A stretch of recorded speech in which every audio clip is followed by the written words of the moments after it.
Assignment. Get to know William Shakespeare. Hi, I'm Chris. William Shakespeare, English playwright, poet, and actor, regarded as the greatest writer in the English language and the world's greatest dramatist. Born Born April 23rd, 1564, died April 23rd, 1616. Spouse, Anne Hathaway. Children, Hamlet, Susanna, and Judith. He wrote 38 plays, 2 narrative poems, 154 sonnets, and a variety of other poems. Hold it. I don't want facts. I want you to know Shakespeare, the person. That is our director. According to him, we need to know who William Shakespeare, the playwright, the actor, and the director, really is. He really believes that knowing the person and discovering how they think about things will help us all understand his works and understand the English they are written in. Here is your assignment. I want you to take William Shakespeare out to lunch and interview him. Ask him any 2 questions you would like and critique his work. So we all did. Then we found ourselves writing a class play with excerpts from Mr. Shakespeare's works. Do we know more about William Shakespeare, and can we understand his English? You be the judge. Ladies and gentlemen, the drama students of Lenox High School proudly present Conversations with Bill, an original play based upon the writings of our drama students and William Shakespeare.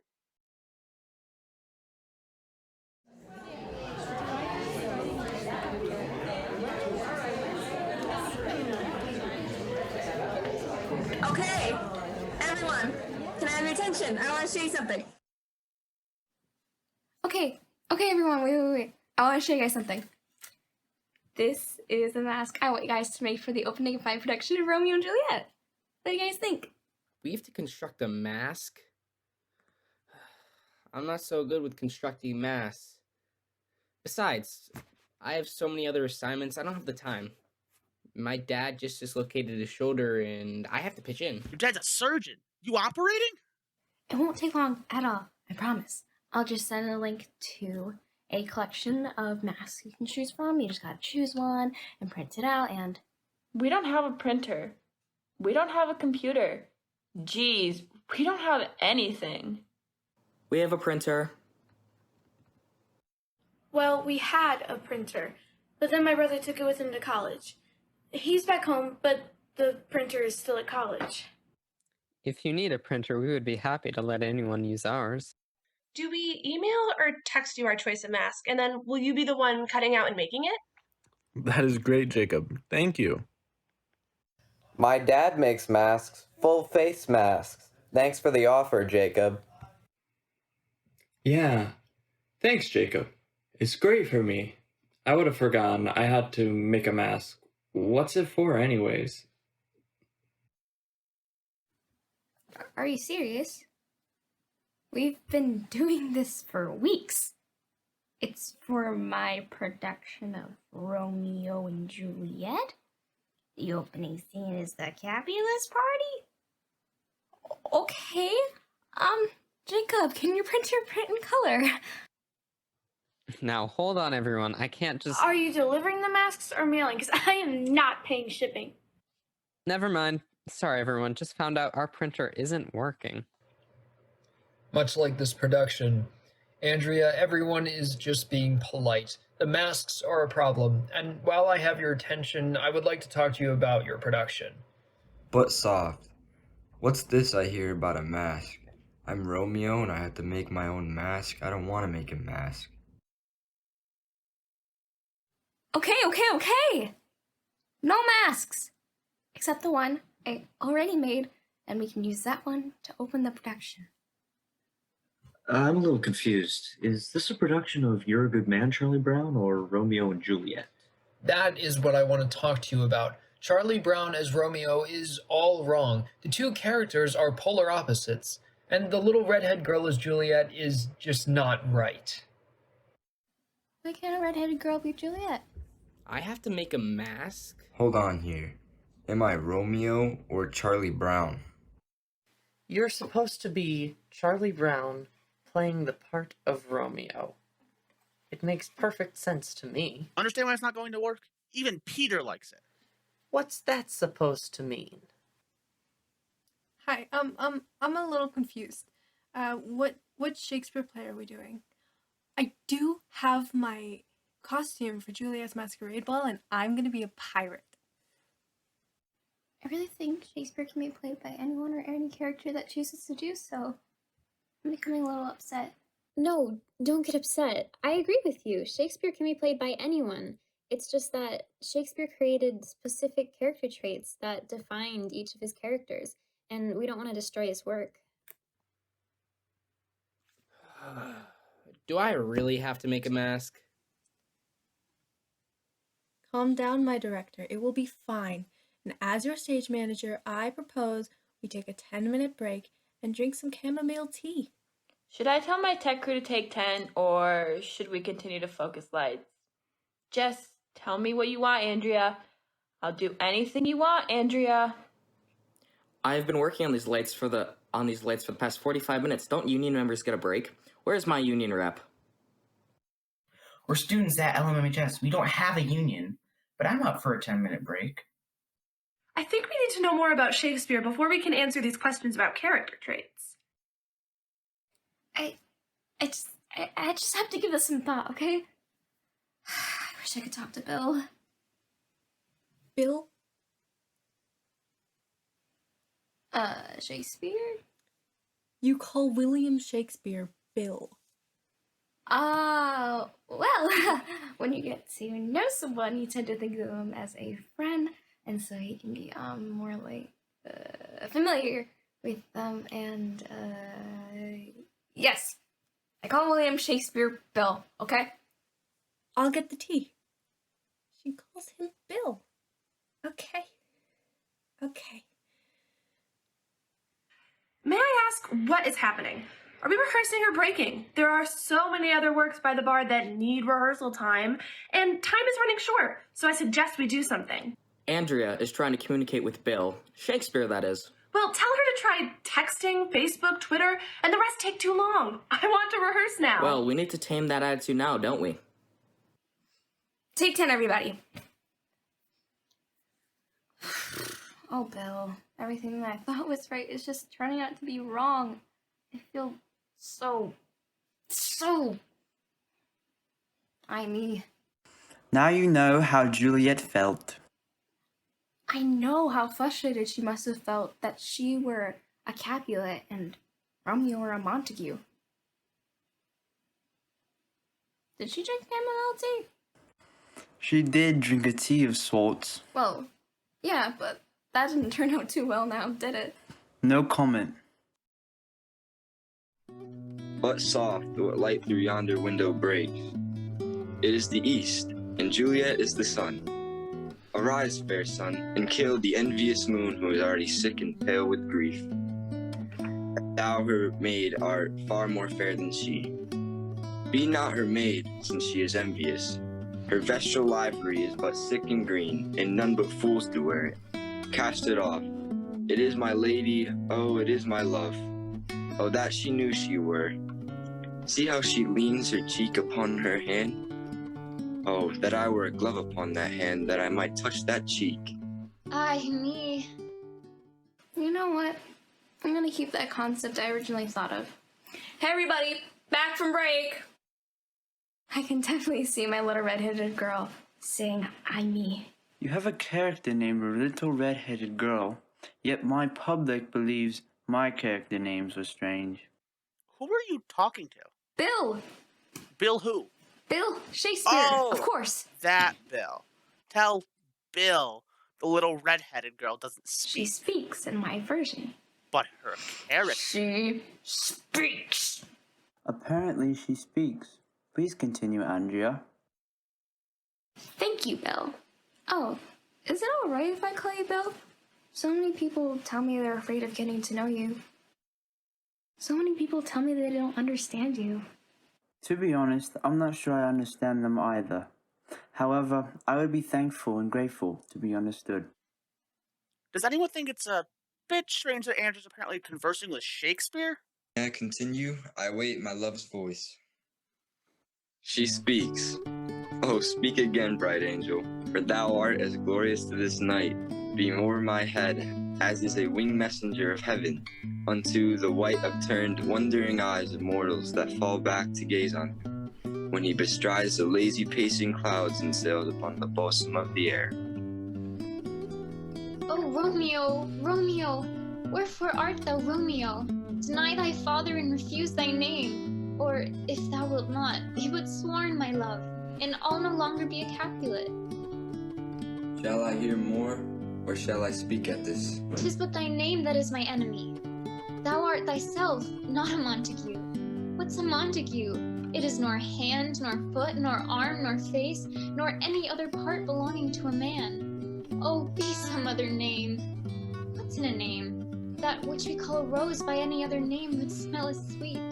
So Romeo would, were he not Romeo called, retain that dear perfection which he owes without the title. Romeo, doff thy name, and for that name which is no part of thee, take all myself. I take thee at thy word. Call me but love, and I'll be new baptized. Doesn't anyone think it's a bit strange that Andrea is apparently conversing with Shakespeare? She's asking his advice and questioning his work. I think we all should question his work. Question to gain more knowledge about his work. I have a few questions.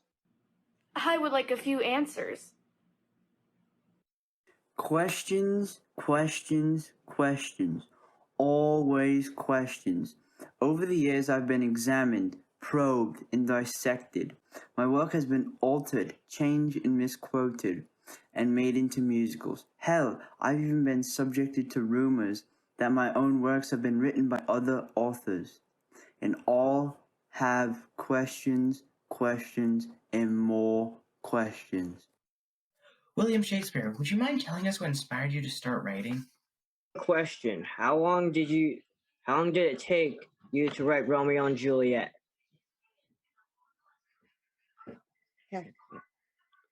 And did you watch plays when you were a kid? I'm playing Romeo, and I want to know why there is no clear backstory to what separates the family's conflicted relationship. I would like to know, who is your Juliet? Did you ever consider rewriting Romeo and Juliet's ending as a happy ending? Not changing the original, just writing an alternative ending. I would like to know if Shakespeare accompanied his works with music. Romeo and Juliet took a look at young love and also what happens when you bar that love, but I think the ending was rather dark and could have been much happier, like them escaping the city they lived in. Romeo and Juliet, the greatest love story of all time, ending in a tragedy. It seems that Shakespeare knew the tragedy of losing and gained hopeful wisdom from it. Love serves as a tragedy for Romeo and Juliet. I've done some research, and according to critic Denton J. Schneider, love, the emotion of the family, and its excess destroys the family. Though it be the origin and bond of the domestic institution, it now assails and annihilates that institution. Romeo and Juliet's love for each other not only destroys their families, but it also ultimately destroys them.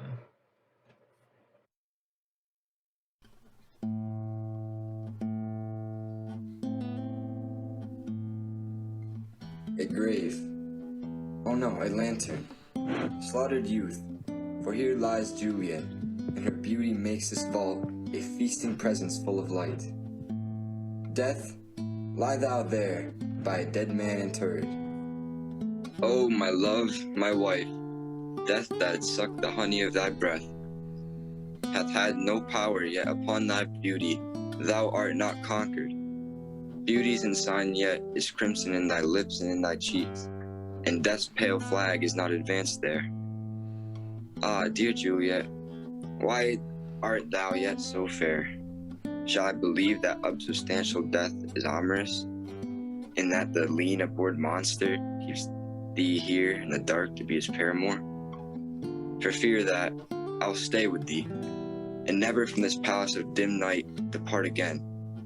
Eyes, look your last. Arms, take your last embrace. And lips, oh you, The doors of breath seal a righteous kiss. A dateless bargain to engrossing death. Here's to my love. O true apothecary, thy drugs are quick. Thus with a kiss I die. Oh, comfortable friar, where is my lord? I do remember well where I should be, and there I am. Where is my Romeo? Thy husband in thy bosom, there lies dead. Come, I'll dispose of thee among sisterhood of holy nuns. Go, get thee hence, for I will not away. What's here? A cup, closed in my true love's hand? Poison, I see, hath been his timeless end. Oh, churl, drunk all and left no friendly drop to help me after? I will kiss thy lips, haply some poison yet doth hang on them, to make dye with a restorative. Thy lips are warm. Yea, noise? Then I'll be brief. O happy dagger, this is thy sheath. There, rust, and let me die. As I compare thee to a summer's day, thou art more lovely and more temperate. Rough winds do shake the darling buds of May, and summer's leaves have all too short a day. Sometime too hot, the eye of heaven shines, and often is his gold complexion dimmed. And every fair from fair sometime declines, by chance or nature's changing course, untrimmed. But the eternal summer shall not fade, nor lose position of that fair felt us, nor shall death brag, thou wanderest in his shade. When eternal lines to time thou grows, so long as men can breathe, our eyes can see, so long lives this, and this gives life to thee. I would be very happy if someone said this to me.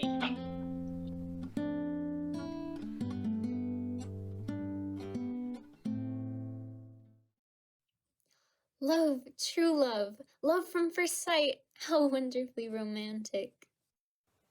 They die? They both choose to die? How stupidly romantic. They should have had a prenup.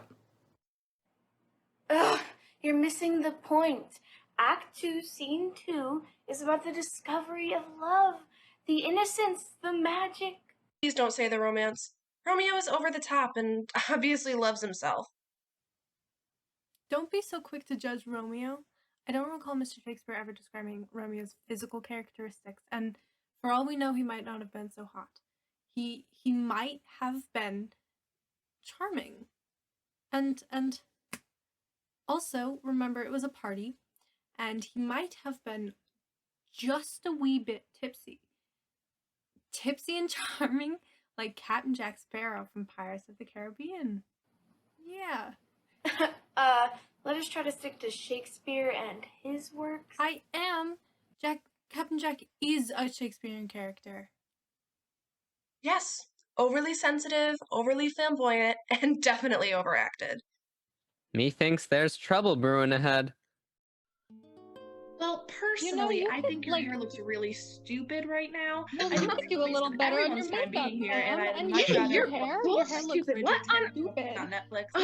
Like It's just bright like yellow a and waste of maybe time. you could You know take what your I'm hair saying? down, But too. anyways, love the lipstick. Shut up! Just kidding.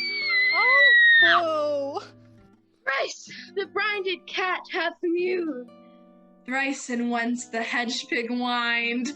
Harpier cries, "'Tis time, 'tis time!"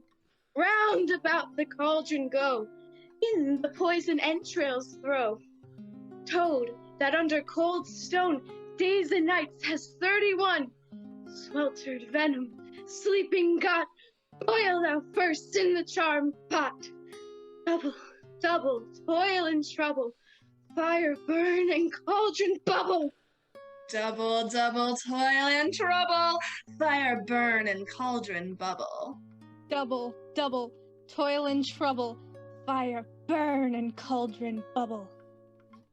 Fillet of fenny snake. In the cauldron boil and bake.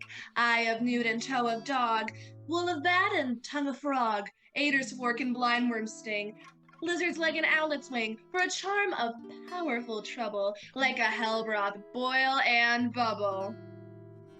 Double, double, toil and trouble. Double, Fire toil burn and in trouble. cauldron Fire bubble. burn in cauldron bubble. Fire burn in cauldron bubble.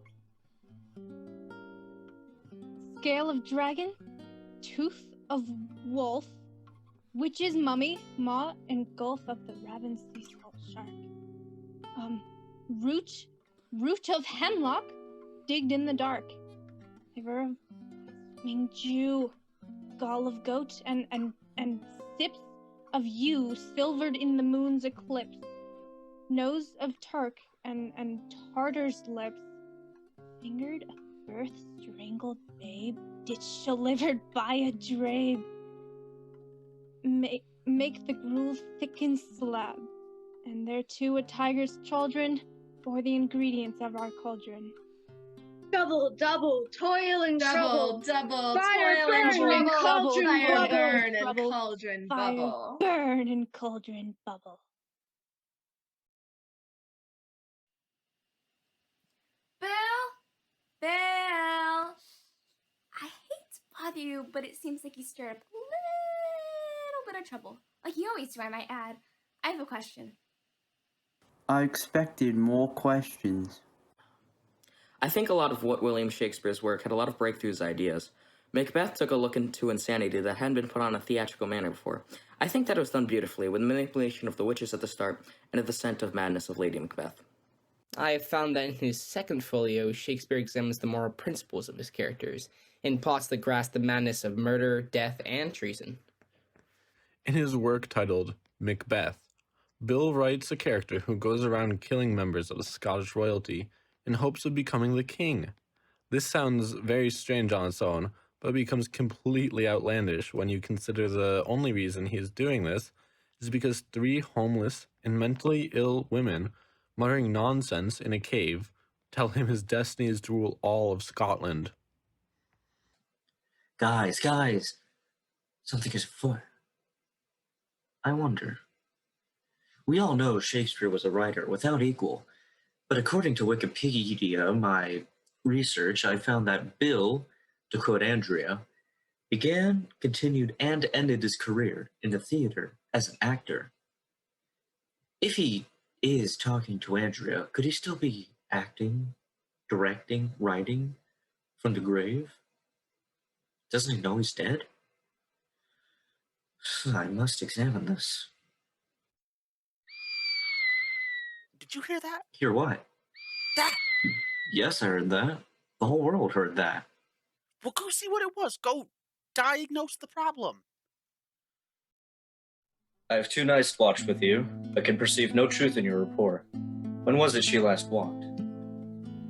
Since His Majesty went into the field, I have seen her rise from her bed, throw her nightgown upon her, unlock her closet, take forth paper, fold it, write upon it, read it, afterwards seal it, and again return to bed. Yet all this while in a most vast sleep. A great perturbation in nature. To receive at once the benefit of sleep and to the effects of watching. In this slumbery agitation, besides her walking and other actual performances, what at any time have you heard her say? That, sir, which I will not report after her. You may to me, and 'tis most meet you should. Neither to you nor anyone, having no witness to confirm my speech. Lo, you, here she comes. This is her very guise, and upon my life fast asleep. Observe her, and stand close. Came she by that light? Why, it stood by her. She has light by her continually, 'tis her command. You see, her eyes are open. Aye, but their sense is shut. What is it she does now? Look, how she rubs her hands. It is an accustomed action with her, to seem thus washing her hands. I have known her continue this in a quarter of an hour. Yet, here's the spot. Hark, speaks. I'll set down what comes from her to satisfy my remembrance the more strongly. Out, damn spot! Out, I say! 1, 2. Why then, 'tis time to do it. Hell is murky. Fie, my lord, fie! A soldier? And afeard? What need we fear who knows it when none can call our power to account? Yet, who would have thought the old man to have so much blood in him? Do you mark that? The Thane of Fife had a wife. Where is she now? What, will these hands ne'er be clean? No more of that, my lord, no more of that. You mar with all this starting. Go to. You've known that what you should not. She has spoke what she should not. I am sure of that. Heaven knows what she has known. Here's the smell of blood still. All the perfumes of Arabia would not sweeten this little hand. Oh, oh, oh! The sight is there. The heart is sorely charged. I would not have such a heart in my bosom for the dignity of the whole body. Well. Pray God it be, sir. This disease is beyond my practice. Yet I have known those which have walked in their sleep who have died holily in their beds. Wash your hands. Put on your nightgown. Look not so pale. I tell you yet again, Banquo's buried. He cannot come out on's grave. Even so? To bed. To bed! There's knocking at the gate. Come. Give me your hand. What's done cannot be undone. To bed. To bed. To bed! Will she go now to bed? Directly. Foul whisperings are abroad. Unnatural deeds do breed unnatural troubles. Infected minds to their deaf pillows will discharge their secrets. More needs she the divine than the physician. God forgive us all. Look after her. Remove from her the means of all annoyance, and still keep eyes on her. So good night. My mind she is mated, and amazed my sight. I think, but dare not speak. Sorry, but I have to speak. Bill, are you there? Yes, Andrea, I'm here. I really need some advice. What kind of advice? And I need some rehearsal time. I can't believe we're wasting all this time on a foolish Charlie Brown production of Romeo and Juliet. It's not foolish, it's just that Charlie Brown's a bit timid. Well, who could have predicted that? I'm surprised he's not hiding in the doghouse with Snoopy. Or is Snoopy the friar? Snoopy would never take a role like that. He would be Mercutio. It would be a big death scene. A plague on both your doghouses. Enough time has been spent already. Bill, if you really are there, help this obviously insecure lady director, or we will never get to my scene. I hate to bring this up again, but no one is the least bit worried that Andrea believes that she's communicating with William Shakespeare. And what is wrong with a woman having a conversation with a great man? Is she not allowed? Is she considered beneath those conversations? William, or should I say Bill, recognized the intelligence and power of women some 400 years ago. You're a little behind the times, PJ. I need help, and so does Andrea. Help! I'll take over, PJ. Andrea, tell your Romeo to be in charge. Take control of the situation. Tell him to proceed with strength and knowledge, that he will be successful, no matter what the task. Tell him to be a man's man. How now, my friend? Hortensio, why dost thou look so pale? For fear, I promise you, if I look pale. What? Will my daughter prove a good musician? I think she'll sooner prove a soldier. Iron may hold with her, but never lutes. Why, then thou canst not break her to the lute? Why, no, for she hath broke the lute to me. I did but tell her she mistook her frets, and bowed her hand to teach her fingering, and with that word she struck me on the head. And though the instrument my pate made way, and there I stood amazed for a while. Now, by the world, it is a lusty wench. I love her 10 times more than I did. Oh, how I long to have some chat with her. Senior Petruchio, will you go with us, or shall I send my daughter Kate to you? I pray you do.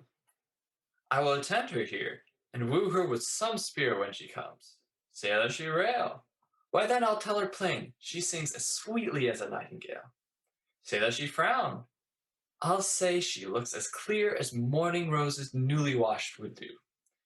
Say she be mute, and will not speak a word. Then I'll commend her volubility, and say she uttereth piercing eloquence.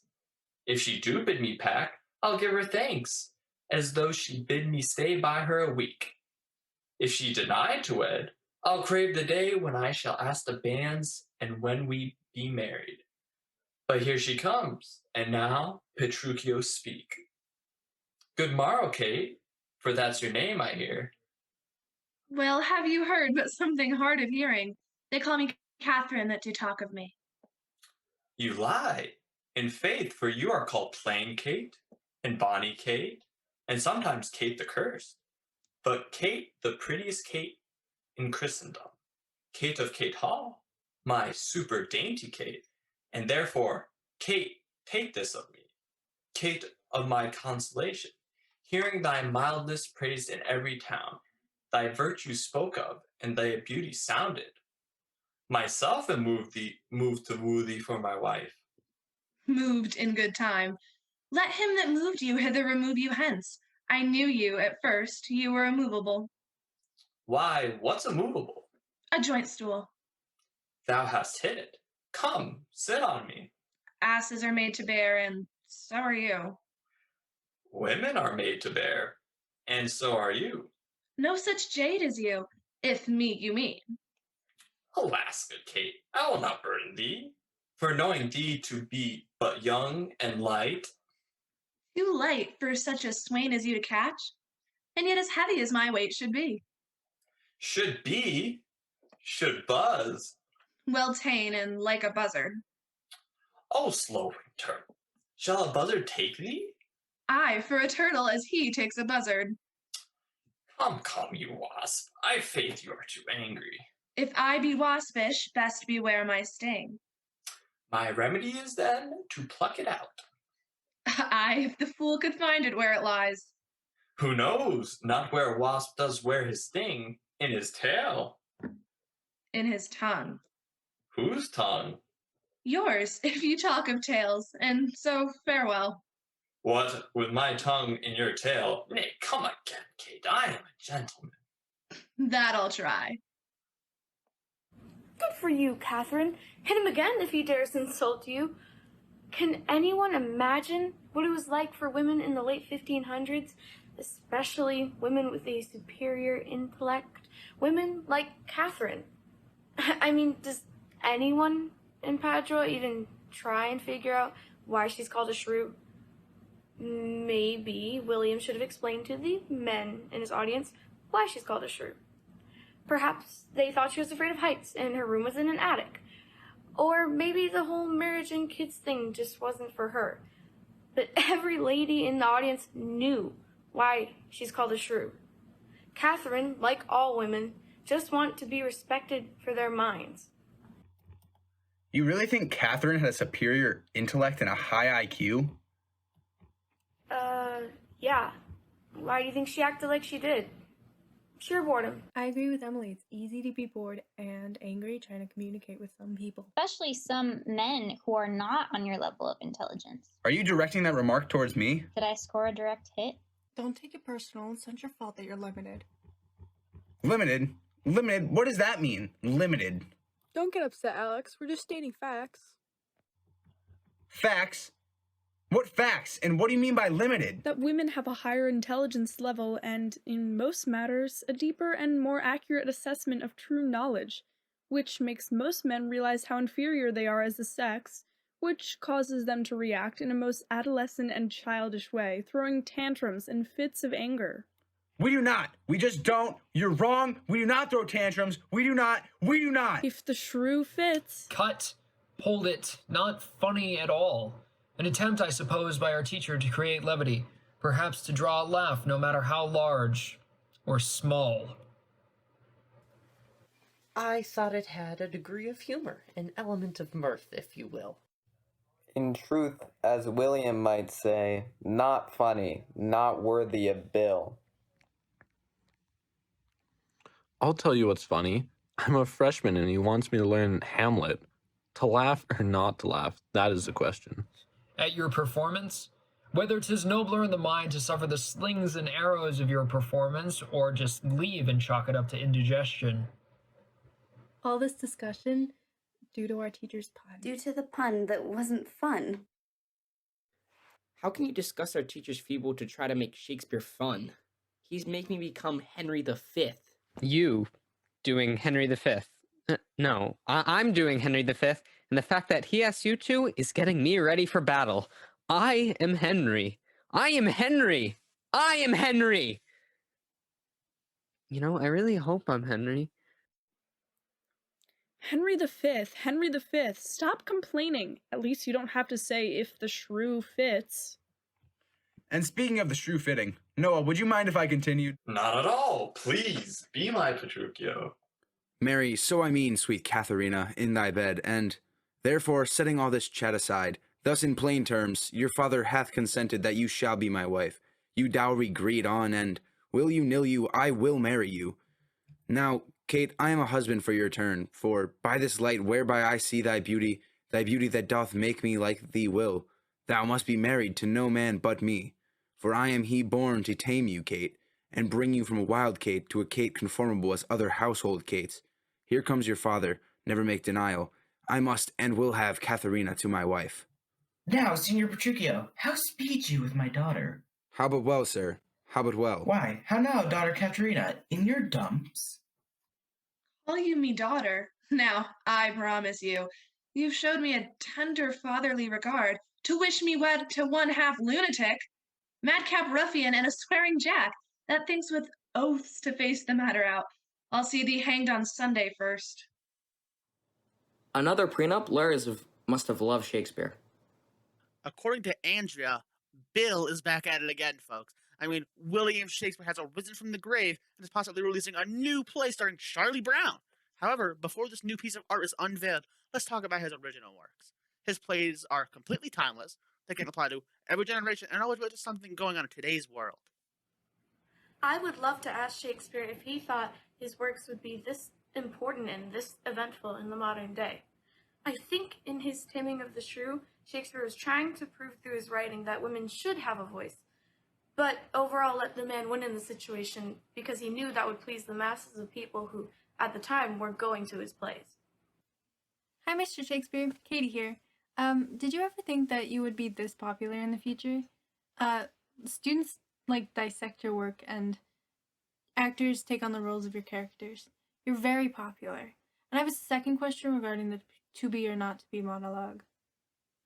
Oh God, I can't do this. Are you doing all right? That speech by Hamlet is kind of sad, and it's kind of like you're contemplating living, or at least your character is. And I'm assuming that you're working off personal ideas. You might not be, in which case you can disregard this question.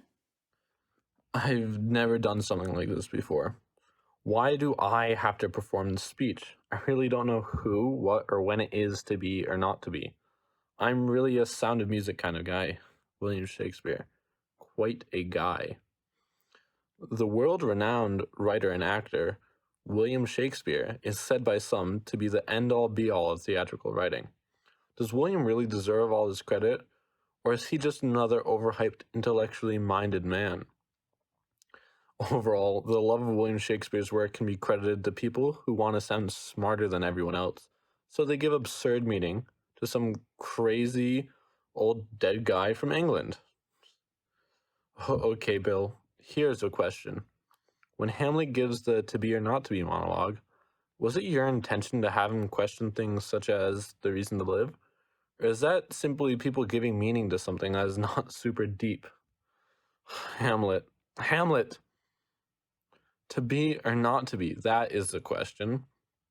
Whether 'tis nobler in the mind to suffer the sling and arrows of outrageous fortune, I'm not getting anywhere.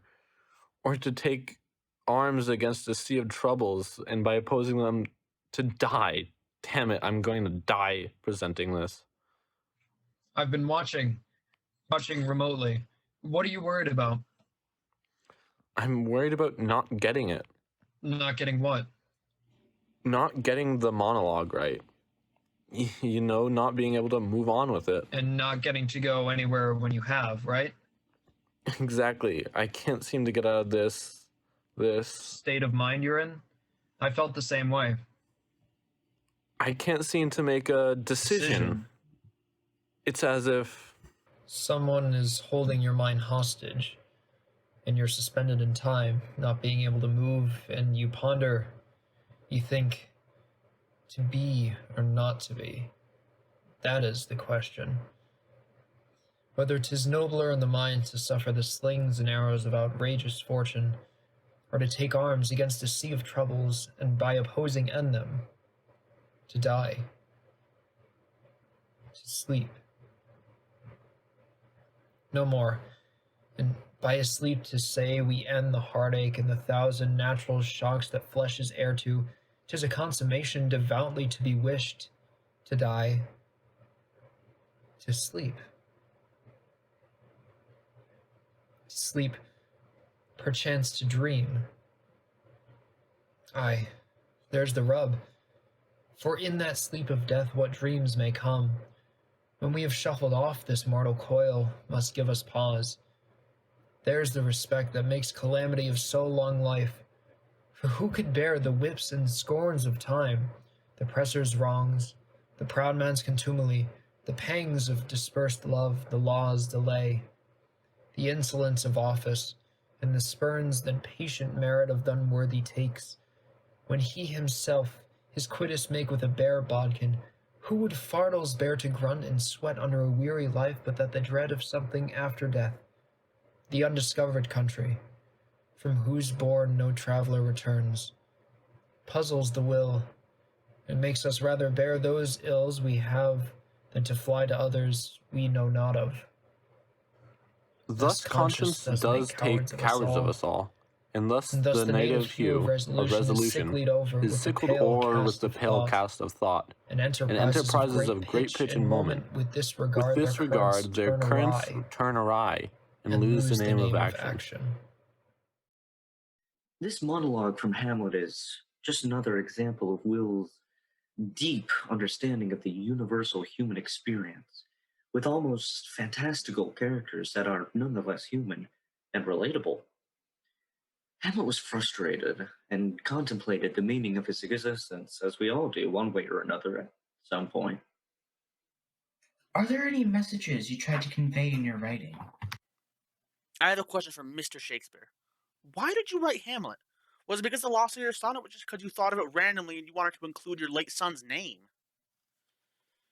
William Shakespeare, arguably the most impactful dramatist and poet of the English language, explores a broad range of archetypal themes that were applicable to ancient Greek myths, to kings and queens of Europe, to religious controversies that enveloped the monarchies, to the politics of waging war, to the customs and societal practices that were unique to England, and most significantly, to the basic sins of human nature. Among his 36 plays, Shakespeare wrote historical dramas, fictionalized tragedies, and comedies. Within his first folio collection, Shakespeare reimagines the political affairs of historic wars and triumphs in the face of insurmountable adversaries.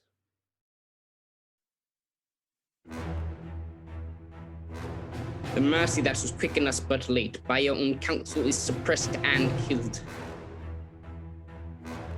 You must not dare, for shame, to talk of mercy. For your own reasons turn to bosoms as dogs upon their masters, worrying you. See you, my princes and my noble peers, these English monsters. What shall I say to thee, Lord Shrew?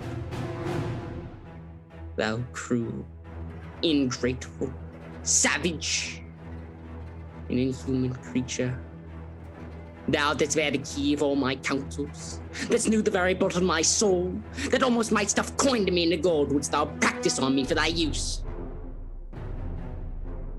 May it be possible that foreign hire could out of thee extract one spark of evil that might annoy my finger.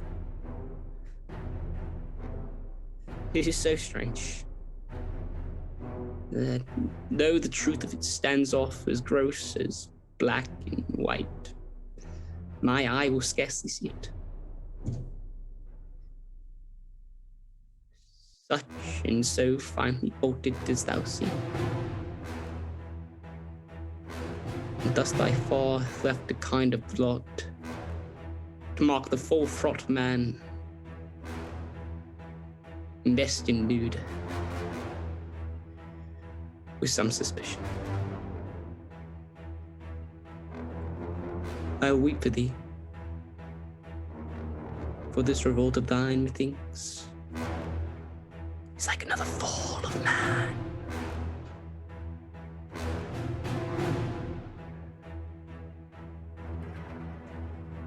Their faults are open. Arrest them to the answer of the law, and God acquit them of their practices. My cast for the Charlie Brown remote version of Romeo and Juliet. Please remember remote rehearsal after regular remote classes. We will be remotely rehearsing Act 5, Scene 3. Andrea, we have a problem. You're Romeo. Mr. Charlie Brown refuses to kiss Juliet. I tried to explain to him it is a remote kiss, but he doesn't care. He just can't. What should I do? That is not what I said, Andrea. I said in grand Shakespearean style, I will not kiss remotely. It must be in person, and can I use a hockey stick instead of a sword to slay Paris at the end? Hockey stick? Bill, I need your advice. Bill, are you there? Bill, where are you? There she goes again. No to the word that our friend is directing a cartoon character version of Romeo and Juliet and seems to be having a conversation with William Shakespeare himself. I, for one, think that possibly... Listen up, PJ. I believe each line that Shakespeare writes has many different interpretations that he intended for the audience to pick up on. So each time an individual reads or views his works, they each have a different experience with his works. However, his complicated text can be inaccessible to some, either because they are younger or do not have the passion to take apart his works. And so not everyone takes the time to read or comprehend his stories. So presenting them through a vehicle younger audiences can understand is why Charlie Brown doing Shakespeare will work. Thank you, Angie, director. I like the way you think. I would listen to her if I were you, PJ. Who said that? Bill? Bill, was that you? Quiet, PJ. Jacob is about to deliver his monologue from Henry. I want to know what's going on. You want me to believe Shakespeare is existing here in this theater today? Hush up, PJ. We don't have to go to war over this, or do we? What's he that wishes so? My cousin Westmoreland? No, my fair cousin. If we are marked to die, we are now to do our country loss. And if to live, the fewer men, greater share of honor. God's will, I pray thee, wish not one man more. By Jove, I am not covetous for gold, nor care I who doth feed upon my cost. It yearns me not if men my garments wear. Such outward things dwell not in my desires. But if it be a sin to covet honor, then I'm the most offending soul alive. No, faith, my coz, wish not a man from England. God's peace, I would not lose so great an honor as one man more, methinks, would share from me for the best hope I have. Oh, do not wish one more. Rather, proclaim it, Westmoreland, through my host, that he which hath no stomach to this fight, let him depart. His passport shall be made, and crowns for convoy put into his purse. We would not die in that man's company that fears his fellowship to die with us. This day is called the Feast of Crispian. He that outlives this day and comes safe home will stand a tiptoe when the day is named and rouse him at the name of Crispian. He that shall live this day and see old age will yearly on the vigil feast his neighbors and say, "Tomorrow is Saint Crispian." Then will he strip his sleeves and show his scars and say, "These wounds I had on Crispin's day." Old men forget, yet all shall be forgot, but he'll remember with advantages what feats he did that day, and then shall our names, familiar in his mouth as household words, Harry the King, Bedford and Exeter, Warwick and Talbot, Salisbury and Gloucester, be in their flowing cups freshly remembered. This story shall the good man teach his son, and Crispin Crispian shall ne'er go by, from this day to the ending of the world. But we in it shall be remembered, we few, we happy few, we band of brothers. For he today that sheds his blood with me shall be my brother.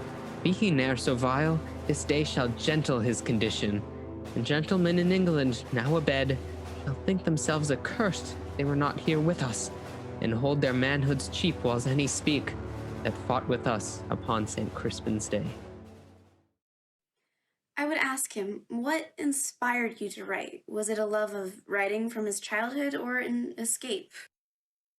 In all my years, I have never witnessed such a theatrical delight as anything made by the man who goes by the name William Shakespeare.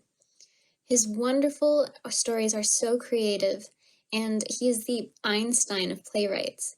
10 out of 10 would highly recommend to anyone who wishes to become part of such a magnificent world and feel the emotion of each character in it. After reading some of Shakespeare's work, my honest opinion is that I just don't like it. As someone who loves plays and literature, I was hoping to enjoy his work as well, but I did not. I found myself forcing myself to read his works and wanting so bad to enjoy it. However, it began to feel like a chore, and I finally had to be honest with myself that Shakespeare just isn't for me. I don't like it because I feel he uses too many words to say what he wants, which then confuses the reader even more so. You should really pay more attention to the less is more saying. If you're bored of typical modern literature, stop whatever you're doing right now and read some goddamn Shakespeare. You will spend more time trying to understand what the hell is going on than you will reading. You may hate that, but you'll surely love to hate it. Shakespeare is your perfect starter kit for existential crises, tragic love twists, and family feuds. How can one not love it? He offers a wildly different and poignant perspective on life.